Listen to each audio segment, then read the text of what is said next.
آپ سن رہے ہیں کتاب Hind Pak diary, sub heading تاریخ کو انتظار ہے۔ قدیم زمانے کا انسان مشرکانہ افکار میں جیتا تھا۔ زندگی کا ہر شعبہ شرک کے ماتحت ہو گیا تھا۔ شرک اپنی حقیقت کے اعتبار سے توہم پرستی کا نام ہے، اور توہم پرستانہ مزاج بالفاظ دیگر غیر سائنٹیفک مزاج کے ساتھ کبھی کوئی حقیقی ترقی نہیں ہو سکتی۔ اہل اسلام کی صورت میں دنیا کو پہلی بار ایک ایسا انسانی گروہ ملا جس کا فکر خالص توحید پر مبنی تھا۔ وہ شرک اور توہم پرستی سے پوری طرح آزاد تھا۔ چنانچہ مسلمانوں کے ذریعے دنیا کو پہلی بار حقیقت پسندی کا سبق ملا۔ لوگوں کے لیے یہ ممکن ہوا کہ وہ توہمات سے آزاد ہو کر فطری قوانین کی بنیاد پر اپنی زندگی کی تشکیل کریں۔ اسلام کا یہی وہ خاص عطیہ ہے جس نے انسانیت کی تاریخ کو ترقی کے نئے دور میں داخل کر دیا۔ ہندوستان کی جدید تاریخ بھی اہل اسلام کے اسی توحیدی رول کا انتظار کر رہی ہے۔ اس ملک کی ترقی ٹھیک اسی مقام پر رکی ہوئی ہے جہاں بقیہ دنیا کی ترقی ماضی میں رکی ہوئی تھی۔ اس ملک میں ترقی کا نیا عمل عین اسی مقام پر شروع ہوگا جہاں سے وہ بقیہ دنیا میں پچھلے ہزاروں سال کے دوران شروع ہوا تھا۔ ہندوستان میں بھی بقیہ دنیا کی تاریخ کا اعادہ ہونا ہے۔ اس کے سوا کوئی بھی دوسری چیز اس ملک کو حقیقی ترقی کی طرف لے جانے والی نہیں۔ سب ہیڈنگ ہندو مسلم اتحاد۔ ہندوستان کی قومی جدوجہد کے دو دور ہیں۔ پہلا دور 1947 سے پہلے کا ہے اور دوسرا دور 1947 کے بعد کا۔ پہلے دور میں سیاسی آزادی کا نشانہ تھا جو 15 اگست 1947 کو پورا ہوا، اور دوسرے دور میں ملک کی تعمیر نو کا نشانہ تھا جس کو سیاسی آزادی کے بعد انجام پانا تھا۔ عجیب بات ہے کہ پہلے دور کا نشانہ مکمل طور پر پورا ہوا، لیکن دوسرے دور کا نشانہ اتنا زیادہ ناکام رہا کہ 50 سال گزرنے کے بعد بھی اس کی منزل دکھائی نہیں دیتی۔ پہلے دور کا نشانہ ہندوؤں اور مسلمانوں کی مشترکہ جدوجہد کے ذریعے پورا ہوا تھا۔ اسی طرح دوسرے دور کے نشانے کی تکمیل کے لیے بھی ضروری تھا کہ ہندو اور مسلم مل کر اس کے لیے جدوجہد کریں۔ اس معاملے کی اہمیت کو مہاتما گاندھی پوری طرح سمجھتے تھے۔ یہی وجہ ہے کہ 15 اگست 1947 کی رات کو تمام لیڈر دہلی میں اکٹھا ہو کر یہ انتظار کر رہے تھے کہ کب گھڑی کی سوئی 12 پر پہنچے، کیونکہ 12:01 پر انگریز وائسرائے آل انڈیا ریڈیو پر ہندوستان کی آزادی کا اعلان کرنے والا تھا۔ لیکن گاندھی واحد لیڈر تھے جو اس وقت دہلی میں موجود نہ تھے۔ وہ ہندو مسلم اتحاد کے لیے گاؤں گاؤں کا دورہ کر رہے تھے۔ گاندھی کی نظر مستقبل پر تھی اور بقیہ لیڈروں کی نظر صرف آج پر۔ مہاتما گاندھی اس فرقہ وارانہ اتحاد کو اتنا زیادہ اہمیت دیتے تھے کہ لوئے فشر کے بیان کے مطابق انہوں نے اعلان کیا کہ ہندوؤں اور مسلمانوں دونوں کو یہ سیکھنا چاہیے کہ وہ کس طرح امن اور میل ملاپ کے ساتھ رہیں، ورنہ میں اسی کوشش میں اپنی جان دے دوں گا۔ مہاتما گاندھی کا یہ مشن ابھی پورا نہیں ہوا تھا کہ آزادی کے بعد بہت جلد انہیں گولی مار کر ہلاک کر دیا گیا۔ یہ واقعہ 30 جنوری 1948 کو ہوا۔ اس وقت میں اعظم گڑھ میں تھا۔ ہمارے گھر کے سامنے mister Kuldeep Singh principal DAO college رہتے تھے۔ اگلی صبح کو وہ ہمارے یہاں آئے اور کہا کہ آج میں نے بہت سے اخباروں میں مہاتما گاندھی کے قتل کی رپورٹ پڑھی۔ اس واقعے کی سب سے بہتر سرخی وہ ہے جو امرت بازار پترکہ الہ آباد نے لگائی ہے۔ اس کی سرخی یہ تھی: گاندھی مذہبی جنون کے ہاتھوں ہلاک۔ جہاں تک میں سمجھتا ہوں یہی واقعہ ہندوستانی تاریخ کے دونوں دوروں کے درمیان حد فاضل بن گیا۔ 1947 سے پہلے ملکی آزادی کی جدوجہد کو ہندوؤں اور مسلمانوں کی متحدہ کوشش نے کامیاب بنایا تھا۔ ہم دیکھتے ہیں کہ اس زمانے میں ایک طرف مہاتما گاندھی اور جواہر لال نہرو جیسے بہت سے ہندو لیڈر ہیں جو آزادی کی تحریک میں بھرپور طور پر شامل ہیں۔ دوسری طرف مسلمانوں کی بڑی بڑی شخصیتیں بھی اس تحریک کی اگلی صف میں شریک ہیں، مثلاً ڈاکٹر مختار احمد انصاری، حکیم اجمل خان، مولانا محمد علی جوہر، مولانا ابو الکلام آزاد، مولانا حسین احمد مدنی، خان عبدالغفار خان وغیرہ۔ آزادی کی پوری جدوجہد میں ہندو مسلمان دونوں اسی طرح مل کر قربانیاں دیتے رہے، یہاں تک کہ یہ جدوجہد اپنی تکمیل تک پہنچ گئی۔ مگر آزادی 1947 کے بعد اچانک ایک بالکل مختلف منظر دکھائی دیتا ہے۔ اب ملک کے سامنے قومی تعمیر کے لیے جدوجہد کرنے کا مسئلہ تھا، مگر اس دوسرے مرحلے میں مسلمان اچانک الگ تھلگ دکھائی دیتے ہیں۔ آزادی کے بعد ملکی تعمیر کے لیے دوبارہ ایک لمبی اور متحدہ کوشش درکار تھی، مگر یہ متحدہ کوشش وجود میں نہ آ سکی۔ آزادی سے پہلے جو ہندو اور مسلمان باہم مل کر کام کر رہے تھے، وہ آزادی کے بعد نہ صرف الگ ہوئے بلکہ ان کے درمیان وہ تباہ کن سلسلہ شروع ہو گیا جس کو فرقہ وارانہ فساد کہا جاتا ہے۔ جہاں تک میں سمجھتا ہوں، ہماری قومی جدوجہد کے دوسرے مرحلے کا ناکام رہنا سب سے زیادہ اسی بنا پر ہوا ہے۔ نئے دور کی تعمیری جدوجہد کے لیے دوبارہ متحدہ کوشش درکار تھی۔ چونکہ اس دوسرے مرحلے میں متحدہ کوشش وجود میں نہ آ سکی، اس لیے قدرتی طور پر وہ ناکام بھی رہی۔ یہ المیہ کیوں پیش آیا؟ اس کی سب سے بڑی وجہ غالباً یہ ہے کہ 1947 سے پہلے جو مشترک جدوجہد جاری ہوئی، اس میں ہندوؤں کی طرف سے زیادہ تر سیکولر لوگ شریک تھے۔ یہ ہندو اپنے مزاج کی بنا پر اپنے مذہب یا اپنے مخصوص مذہبی رسوم کو اجتماعی معاملات میں داخل نہیں کرتے تھے۔ اس بنا پر ہندوؤں اور مسلمانوں کے درمیان کوئی اجنبیت حائل نہیں ہوتی تھی۔ دونوں کھلے دل کے ساتھ ایک دوسرے سے ملتے تھے اور کسی تواہش کے بغیر مل کر کام کرتے تھے۔ یہ سیکولر کلچر بنیادی طور پر دونوں فرقوں کے درمیان اتحاد کی طاقتور کڑی بنا رہا۔ آزادی کے بعد جب مہاتما گاندھی کو قتل کر دیا گیا تو اس کے بعد ہندوؤں کا وہ طبقہ ابھرنا شروع ہو گیا جو سیکولرزم کے بجائے ہندوتو میں یقین رکھتا تھا۔ یہ لوگ ابتدا میں اتنے محدود تھے کہ آزادی کے بعد جب پہلی پارلیمنٹ بنی تو اس میں ان کے ممبر صرف 2 شامل ہو سکے جو جن سنگھ کے ٹکٹ پر کامیاب ہو کر آئے تھے۔ یہ تعداد دھیرے دھیرے بڑھتی رہی، یہاں تک کہ 1998 میں وہ اس پوزیشن میں ہو گئے کہ نئی دہلی کی مرکزی حکومت پر قبضہ حاصل کر لیں۔ ابتدا میں یہ لوگ صرف محدود دائرہ میں اپنا اثر رکھتے تھے، مگر دھیرے دھیرے ان کے اثرات ہندو سماج کے بڑے طبقہ میں پھیل گئے تھے۔ 1947 سے پہلے جب ہندو اور مسلمان اجتماعی مواقع پر ملتے تھے تو دونوں سیکولر آداب کے تحت ملتے تھے۔ اسی بنا پر دونوں کے درمیان کوئی کشیدگی پیدا نہیں ہوتی تھی۔ اب دوسرے دور میں یہ ہوا کہ مسلمان اگر کسی اجتماعی پروگرام میں جاتے تو وہاں ان کو ملاقات کے وقت مصافحہ کرنے کے بجائے دونوں ہاتھ جوڑ کر پرنام کرنے کا ماحول ملتا تھا۔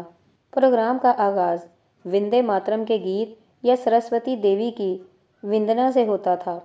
اسی طرح پروگرام کے شروع میں ہندو رسم کے مطابق بہت سی چیزیں ہیں۔ اسی طرح پروگرام کے شروع میں ہندو رسم کے مطابق دیا جلا کر اس میں شبھ آرمبھ کیا جاتا تھا یا سنسکرت اشلوک پڑھے جاتے تھے۔ اس طرح کی بہت سی چیزیں ہیں جو نئے دور کے اجتماعی مواقع پر بھارتیہ سنسکرتی کے نام پر شامل کر دی گئیں۔ اس قسم کی تمام چیزیں خواہ دھرم کے نام پر کی جائیں یا سنسکرتی کے نام پر، ہر حال میں وہ مسلمانوں کے لیے صرف دوری کا سبب بن سکی تھی، اور واقعہ میں ایسا ہی ہوا۔ اس قسم کے تمام رسوم یا اس طرح کے تمام کلمات قدیم مشرکانہ عقائد پر مبنی ہیں، خواہ ان کا کوئی بھی خوبصورت نام دیا جائے، مگر ان کے مبنی بر شک ہونے سے انکار نہیں کیا جا سکتا۔ مسلمان چونکہ ایک خدا کو مانتے ہیں، اس لیے ان کا موحدانہ مزاج اس قسم کے پروگراموں میں شرکت کے لیے ایک مستقل روک بن گیا۔ ان کے لیے ناممکن ہو گیا کہ وہ ایسے اجتماعی مواقع پر کھلے دل سے شریک ہو سکیں جن میں بھارتیہ سنسکرتی کے نام پر ان مشرکانہ رسوم کو ادا کیا جا رہا ہو۔ اس کا نتیجہ یہ ہوا کہ آزادی سے پہلے قومی جدوجہد کی جو گاڑی اپنے 2 پہیوں ہندو اور مسلمان کے ذریعے چل رہی تھی، وہ اب بڑی حد تک صرف ایک پہیا ہندو کے ذریعے چلنے لگی۔ مگر جیسا کہ معلوم ہے، کوئی گاڑی جس کے 2 پہیوں میں سے ایک پہیا نکال دیا جائے وہ کھڑی تو ہو سکتی ہے، مگر اپنے راستے پر تیز رفتاری کے ساتھ چل نہیں سکتی، چنانچہ قانون فطرت کے تحت ہماری قومی تعمیر کی گاڑی بھی چلتے چلتے اچانک ٹھہر گئی۔ قومی تعمیر کا سارا منصوبہ ناکام ہو کر رہ گیا۔ اب 20ویں صدی کے خاتمے پر آخری طور پر وہ وقت آ گیا ہے جبکہ ہندو لیڈرشپ یہ جان لے کہ دونوں فرقوں کی متحدہ کوشش کے بغیر ملک کی حقیقی تعمیر ممکن نہیں۔ ملکی تعمیر کے معاملے میں ان حضرات کے سامنے جن دو کے درمیان انتخاب ہے وہ یہ نہیں ہے کہ مسلمانوں کے ساتھ جد و جہد یا مسلمانوں کے بغیر جد و جہد، بلکہ ان کے لیے اصل انتخاب دوسری دو صورتوں کے درمیان ہے، اور وہ یہ ہے مسلمانوں کے ساتھ جد و جہد یا سرے سے جد و جہد ہی نہیں۔ اس پیچیدہ مسئلے کا حل کیا ہے؟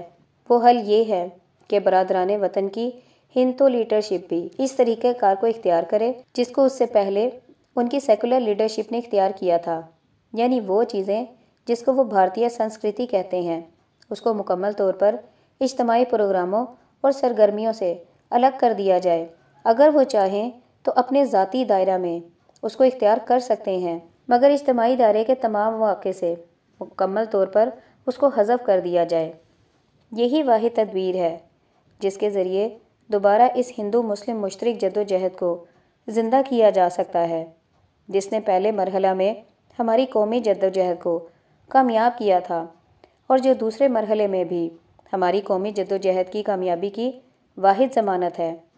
یہ ایک حقیقت ہے کہ کسی بھی سماج میں اتحاد ہی تمام ترقیوں کا واحد ضامن ہے۔ جب سماج کے تمام طبقات مل کر کام کرتے ہیں اسی وقت یہ ممکن ہوتا ہے کہ ان کے درمیان وہ متحدہ کوشش وجود میں آئے جو کسی بھی بڑے کام کے لیے ضروری ہے۔ یہ فطرت کا قانون ہے، یہ تاریخ کا فیصلہ ہے، اور ہم جتنی جلد اس حقیقت کو جان لیں اتنا ہی اچھا ہے۔ اس حقیقت سے بے خبری یا اس کا عدم اعتراف ایک ایسی تباہ کن غلطی ہوگی جس کو ہماری اگلی نسلیں کبھی معاف نہیں کریں گی۔ اس بات کی وضاحت کے لیے یہاں میں ایک چھوٹی سی مثال دیتا ہوں۔ دہلی میں ایک اعلیٰ تعلیم یافتہ ہندو ہیں۔ وہ لمبی مدت تک ایک بڑی کمپنی میں بزنس مینیجر کے طور پر کام کرتے رہے۔ اپنے 25 سالہ تجربہ اور مطالعہ کی بنیاد پر انہوں نے بزنس مینجمنٹ کے موضوع پر ایک کتاب لکھی جو کہ انگریزی میں تھی، جس کا نام انتظامی افکار مینجمنٹ تھاٹس تھا۔ میں نے یہ کتاب دیکھی ہے۔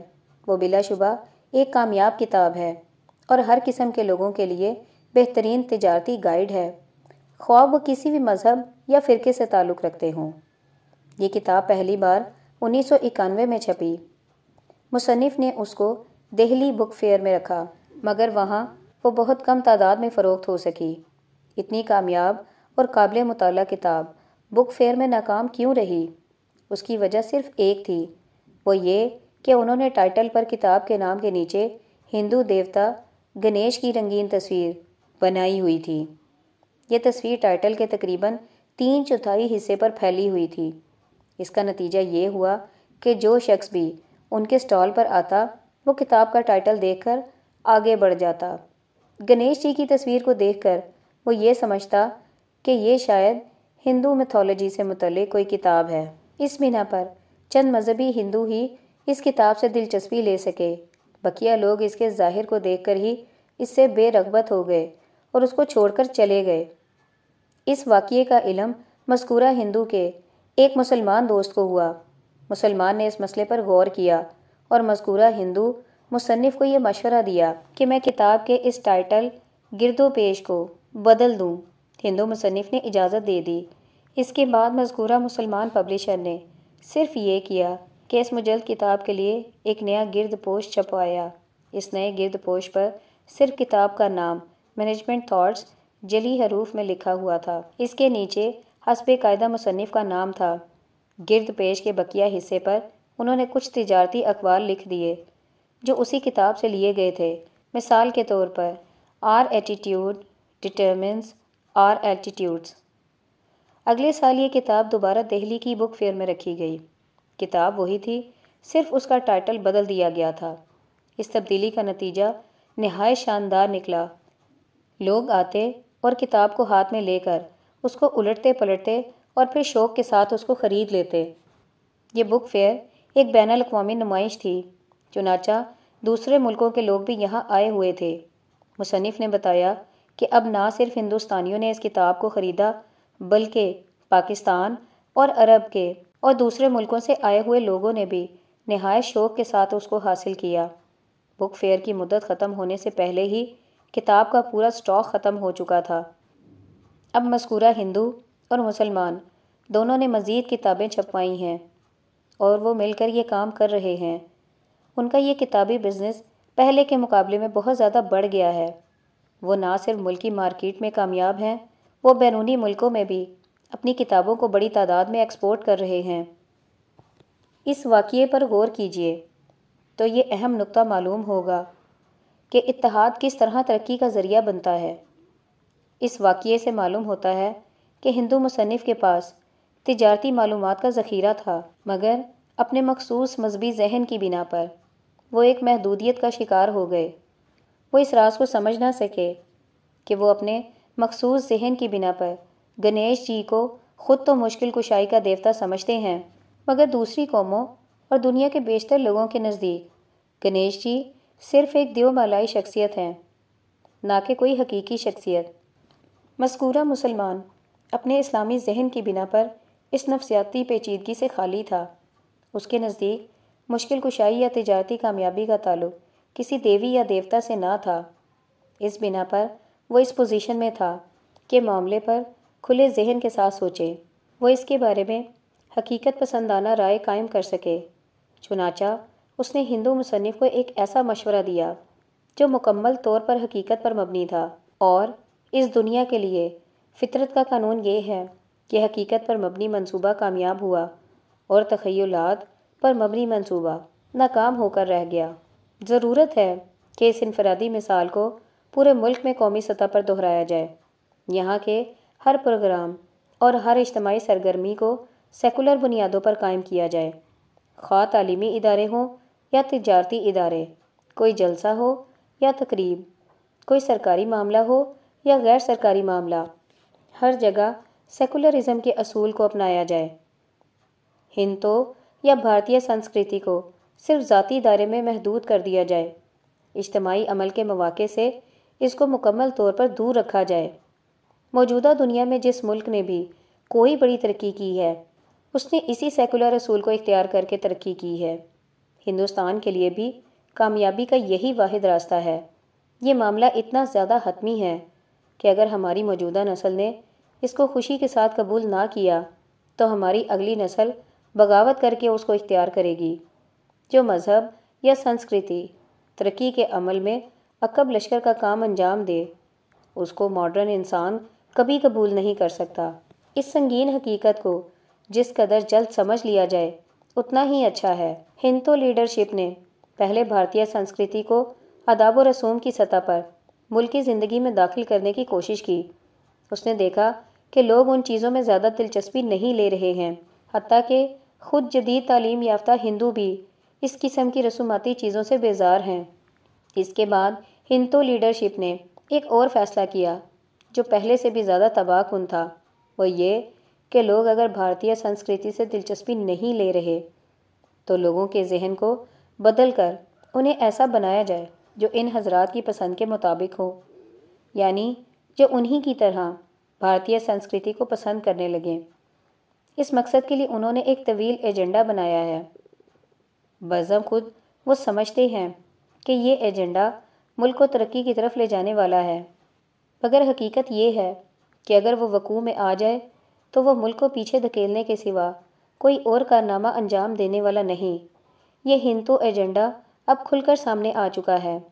وہ ہے ملک کی تعلیمی نظام کو بھارتیہ سنسکرتی کے مطابق تشکیل دینا، ریڈیو اور ٹی وی کے ذریعے اس سنسکرتی کا پرچار کرنا، دستور اور قانون کو بھارتیہ سنسکرتی پر ڈھالنا، ملک کی تاریخ کو دوبارہ اپنی مرضی کے مطابق لکھنا، ملک سے ان تمام آثار کو مٹانا جو بھارتیہ سنسکرتی کی یاد نہ دلاتے ہوں، غرض پورے ملک پر اس عمل کو انجام دینا جس کو عام طور پر بھارتیہ کرن کہا جاتا ہے۔ جو صاحبان اس قسم کا خواب دیکھ رہے ہیں انہیں جاننا چاہیے کہ وہ تاریخ کے پہیے کو الٹا گھمانا چاہتے ہیں، وہ فطرت کے قانون سے لڑ رہے ہیں۔ وہ گلوبل نیشنلزم کے زمانے میں محدود نیشنلزم کا جزیرہ بنانا چاہتے ہیں۔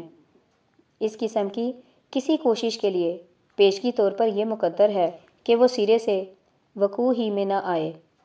اس قسم کا منصوبہ بلا شبہ حقائق کے خلاف ہے، اور حقائق کی چٹان سے سر ٹکرا کر کوئی شخص اپنے سر کو توڑ تو سکتا ہے، مگر وہ حقائق کے رخ کو بدل نہیں سکتا۔